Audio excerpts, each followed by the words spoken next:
Muitos chegam até mim dizendo: Nicolas, quais são os seus projetos para o Brasil? Aqui no Congresso, em apenas 2 anos, já apresentamos 30, mas eu vou te dar a resposta para essa pergunta. Sempre quando perguntarem, pode responder. O projeto do Nicolas para o Brasil é que, através da política, a gente consiga transformar o caráter da política, porque não há projeto de lei capaz de mudar o caráter de uma nação. Não há projeto de lei capaz de mudar que um homem corrupto se torne um homem correto. Não há projeto de lei capaz para transformar um juiz tirânico em um juiz imparcial. Não há projeto de lei capaz de fazer com que pessoas sejam morais, sendo que elas são a vida inteira mau caráter. Por que eu digo isso?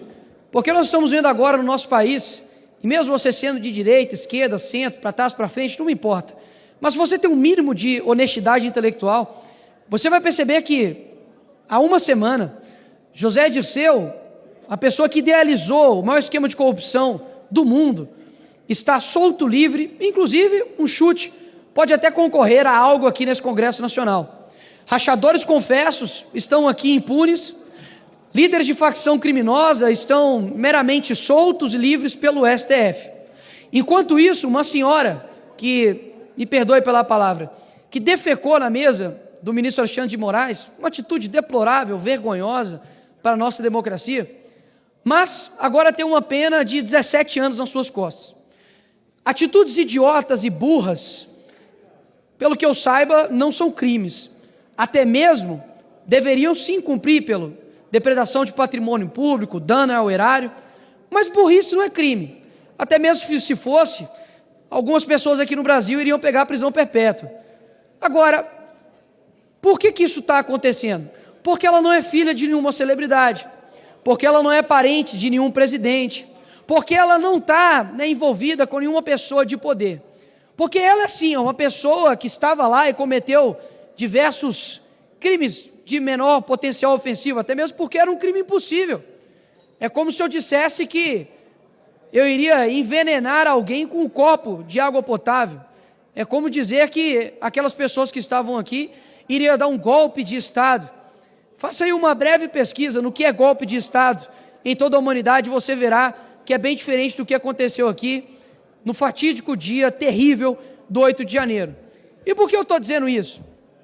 Porque enquanto nós estamos aqui, enquanto eu vejo a minha filha, enquanto eu saio para poder me alimentar, poder trabalhar, ainda há pessoas que estão sofrendo por conta de uma perseguição judicial.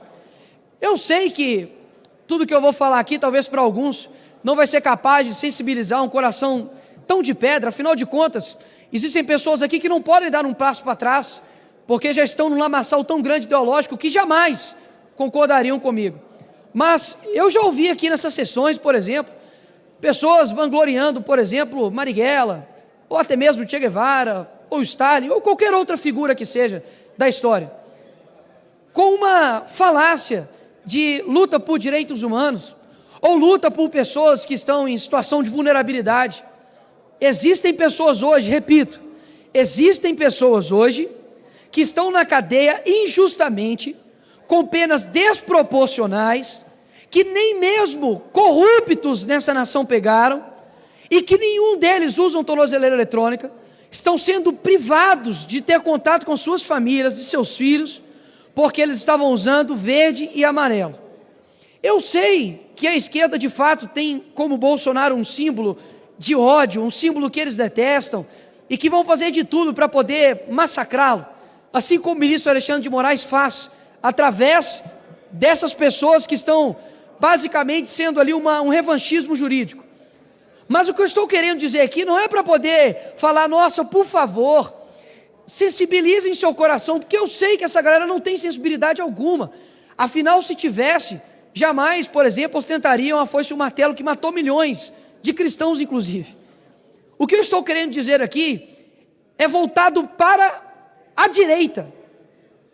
É para voltar para nós que fomos eleitos aqui nessa casa, para que a gente, honre os votos que nós tivemos. Quando você pega, por exemplo, a presidência, aqui a eleição da presidência dessa casa, que já coloco com uma imoralidade gigantesca, colocar em jogo vida das pessoas, anistia do dia 8, mas enfim, é uma modalidade gigantesca já fazer isso. Agora, não tenho nada contra os candidatos, inclusive já conversei, vários respeitosos. O que eu quero dizer é que as pessoas na rua direita, elas não chegam até nós e falam assim: vai lá, conquiste uma vaga no tal lugar, vai lá, conquiste uma cadeira no lugar tal. Não, o que eu escuto é: estou orando por você, não desista. Nós estamos perdendo uma essência que vai fazer com que as pessoas também percam a sua essência, porque nós somos um reflexo do que as pessoas sentem. Alguns querem argumentar: mas Bolsonaro estava aqui sozinho, e por isso ele era truculento. Mas ele, da forma truculenta e sozinho, chegou à presidência da República. Hoje, nós basicamente estamos vivendo pela caridade dos nossos inimigos. Não é essa algo que eu acredito. E eu falo isso aqui porque eu acredito que você também, deputado de direita, também não acredita nisso. Você tem uma essência dentro de você, ainda dentro de você, de falar: caramba, como deveria ser, sabe, ir para cima sempre. Como deveria ser realmente lutar e não arredar o pé. Porque uma coisa tem que bater palma para alguns, por exemplo, do PT. Faça sol, faça chuva, eles estão aqui defendendo e sendo coerentes com aquilo que eles concordam. E mesmo que passem os anos e percam, eu acredito que a vida nem tudo é sobre resultados. Eu acredito que a sua disposição em mostrar por aquilo que você está defendendo diz muito sobre você. Dificilmente o grito de uma criança no estádio vai fazer com que o time vença.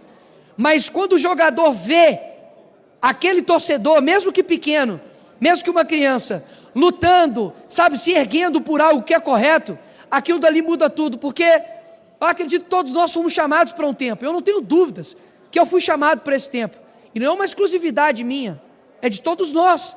Afinal de contas, a gente poderia ter nascido em qualquer época dessa humanidade. Mas nós somos chamados para esse tempo. E o que eu não quero é me arrepender de ter ouvido a minha essência dentro de mim, dos votos da minha família, dos meus amigos, das pessoas que me param na rua, porque simplesmente alguém me disse que é preciso fazer uma coalizão. Coalizão de verdade, em alguns momentos é necessário. Mas eu acho que a gente precisa se encarar em diversos momentos aqui nessa casa, com coragem, porque eu acredito que nós vamos semear durante muito tempo, para que alguns colham, e mesmo que não dê resultados, a vida não é feita somente de resultados. João Batista, ele não colheu nenhum resultado terreno, pelo contrário, sua cabeça foi decepada, era um louco que falava no deserto, comia gafanhoto com mel. Só que hoje eu estou falando, depois de 2000 anos aqui dele, não estou falando de nenhum outro, que na época falou: pega leve, tem que ser mais equilibrado, tem que dialogar. Eu estou fazendo aqui praticamente quase que um clamor, que a direita volte à sua essência combativa, porque as pessoas estão desanimadas, cansadas e querem uma resposta. Eu não sei até quanto tempo eu vou ficar aqui nessa terra, mas pode ter certeza que jamais poderão me acusar de que ele não cumpriu e não perseguiu aquilo que ele acreditava até a morte. Se vis pacem para bello, se queres paz, prepare-te para a guerra. Essa é a minha ideia para esse Brasil. Obrigado, presidente.